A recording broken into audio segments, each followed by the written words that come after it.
Hello and welcome to Monsters of Tabletop. In this video, we're going to talk about angels.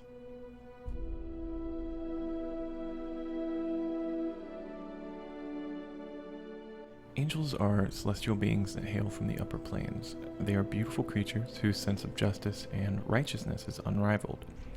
Despite this beauty, they are extremely formidable in combat, and just seeing an angel outside of their home plane is usually a sign that your day is about to get pretty rough. Angels themselves are created by the gods they serve, and as such they wield immense power when working in the name of their gods. All range of good-aligned deities can create them, whether lawful, neutral, or even chaotic. Angels are incredibly adept at deciphering even the most chaotic commands from their gods and will follow their intent without fail. They are virtually incapable of straying from these commands. The raw power of the angels, mixed with their strong sense of righteousness, can create a sense of superiority in an angel.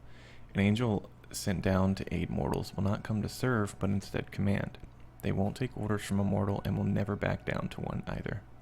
I mentioned that angels are basically incapable of screwing things up, but sometimes that sense of superiority and supreme wisdom can spell their doom. Always believing themselves righteous creates a sense of pride, which can then lead to evil acts being committed. Whether intentional or not, acting out in this way is a permanent mark upon the angel, and they are cast out from their heavenly home and disconnected from the God that gives them power. This doesn't mean they are powerless, however. They are still far more powerful than most mortals. Most angels who fall in this manner take it extremely personally. They may swear vengeance upon someone that they view as responsible, because of course it couldn't be their fault. They're infallible. In their search for revenge, the angels may seek power on another plane, or even in the abyss or the nine hells. One such angel is Zariel, ruler of Avernus, first slayer of the nine hells. Other angels, however, may be content to live out their lives in solitude, becoming hermits or sages away from any civilization. There are many types of angels present in Dungeons & Dragons lore, but only 3 are laid out in the 5th edition monster manual, so that's where we're going to focus our attention. First of these is the Deva. Deva are primarily used as messengers. They are sent down to the material plane or the Feywild, and sometimes even the Shadowfell, to relay important information from the upper planes. Due to this, the Deva need to be able to fit in anywhere they go, so they are adept shape changers, able to take the form of any creature whose challenge rating matches their own. They can use this ability to fit in and not draw suspicion whenever they go to faraway planes. If for any reason a Deva must reveal itself, those present are treated to a magnificent visage.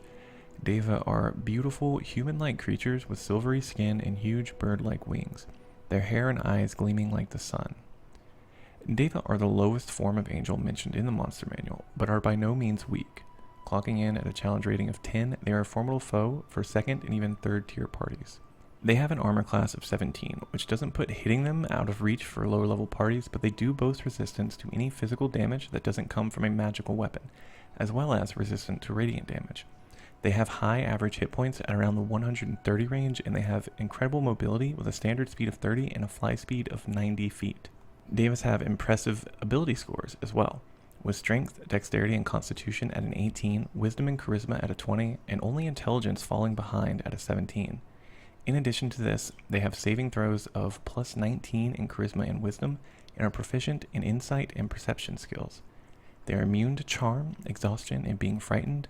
They have dark vision up to 120 feet and a passive perception of 19, so not much is getting past them.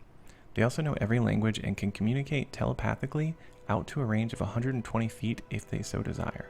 Now that we've broken down their stats, let's take a look at their combat abilities in case your party is unlucky enough to cross one. Devas are angels, so they benefit from the angelic weapons trait, granting them 4d8 radiant damage to any attack made with a melee weapon on top of that weapon's normal damage. They also have innate spellcasting ability using their charisma as their ability score. They can cast the following spells: Detect Good and Evil at will, and once per day, Raise Dead and Commune. They also have advantage on any saving throw against a magical spell or ability. In melee, a Deva can make 2 attacks. They use a mace as their primary weapon. With a plus 8 to hit, they can deal 1d6 plus 4 bludgeoning damage, with 4d8 radiant damage stacked on top for an average of 7 bludgeoning and 18 radiant. They can also use the Healing Touch ability 3 times per day. This will heal a creature for 4d8 plus 2 damage or an average of 20 and cures the following ailments: curse, disease, poison, blindness, and deafness. Finally is their Change Shape ability, which I briefly mentioned before. This works similarly to a Druid's Wild Shape, and I can't see a reason not to use it in that way. Moving on from the Deva is the second tier of angel mentioned in the 5th edition monster manual, Planetars. Planetars are the divine weapons of gods and are meant to represent the true scale of a god's power. They are capable of ending drought or causing plague. They can cut down an army of fiends using their gigantic greatswords or act as infallible judges due to their ability to see through any falsehood. They are depicted as being muscular and hairless with opalescent green skin and enormous feathered wings. Planetars are larger than their Deva cousins, and their abilities and statistics reflect that. They have an average hit point maximum of 200 and an AC of 19. Their movement speed is 40 feet on the ground and an incredible 120 feet while flying. Their ability scores are quite impressive, with a strength at 24, dexterity at 20, constitution at 24, intelligence at 19, wisdom at 22, and charisma at a whopping 25. They are proficient in constitution saving throws, wisdom saving throws, and charisma saving throws, as well as the perception skill. They have the same resistances and immunities as the Deva, with an added bonus of true sight up to 120 feet, and the divine awareness trait, which means they cannot be lied to. In melee combat, they also benefit from the angelic weapons trait with a bonus of 1d8, for a total of 5d8 radiant damage granted on any melee attacks they would make against a creature. They also have an innate spellcasting ability utilizing their charisma score, and are capable of casting the following spells: Detect Good and Evil and Invisibility at will, Blade Barrier, Dispel Evil and Good, Flame Strike, and Raise Dead 3 times per day. Finally, Commune and Control Weather and Insect Plague once per day. Their melee attacks are quite powerful as well. They can make 2 attacks using their Greatsword or their Healing Touch ability. The Greatsword has a plus 12 to hit and deals 4d6 plus 7 slashing damage and 5d8 radiant damage, while their Healing Touch heals for 6d8 plus 3 and cures the target of disease, poison, curse, blindness, and deafness, and can be used up to 4 times per day. Topping out this list is the Solar, most powerful of angels. It is said that only 24 exist in all of creation, and many of those are inactive, in a state of perpetual rest and contemplation, waiting for the time when some great cosmic threat would call them to battle. So great is the power of the Solar that even the demonic princes themselves fear them. They are said to be godlike in their power and glory, appearing as muscular humanoids with long flowing hair and enormous feathery wings. The legends surrounding these creatures aren't completely unfounded. Their stat block is truly impressive. At a challenge rating of 21, they boast an armor class of 21, average hit points of 243, a flight speed of 150 feet, and a ground speed of 50 feet. It's no wonder that they garner the respect that they do. Their ability scores are nothing to balk at, with strength at a 26, dexterity at a 22, constitution at 26, intelligence at 25, wisdom at 25, and charisma at a terrifying 30. They are proficient in intelligence, wisdom, and charisma saving throws, and boast the same resistances as their Deva and Planetar cousins, with the added bonus of being immune to poison and necrotic damage and the poisoned condition. They have true sight to a range of 120 feet and also have divine awareness, which gives them the ability to perceive any lie.